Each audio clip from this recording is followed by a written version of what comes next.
Karaikudi Kazhanivasal VAO காலனியில் 20 லட்சம் ரூபாய் மதிப்புள்ள புதிய கலையரங்கத்திற்கு பூமி பூஜை இன்று நடைபெற்றது.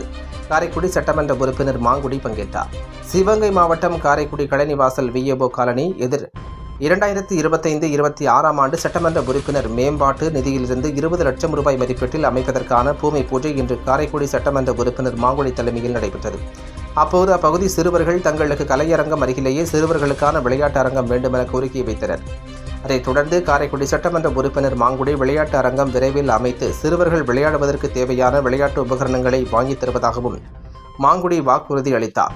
இந்நிகழ்ச்சியில் அரசு வழக்கறிஞர் பாலசுப்ரமணியம், முன்னாள் சாக்கோட்டை ஒன்றிய கவுன்சிலர் சொக்கலிங்கம், மாநகர செயலாளர் குமரேசன், சாக்கோட்டை மேற்கு வட்டார காங்கிரஸ் தலைவர் பாலா, வர்த்தக காங்கிரஸ் தலைவர் JP என்கின்ற ஜெபபிரகாஷ், சங்கராபுரம் முன்னாள் கவுன்சிலர் கணபதி, வடச் ரயில்வே தட்சிணாமூர்த்தி, பில்டிங் கான்ட்ராக்டர் உரிமையாளர் பிரதீப் மற்றும் காங்கிரஸ் கட்சி நிர்வாகிகள், தொண்டர்கள் உள்ளிட்ட பலர் கலந்து கொண்டனர்.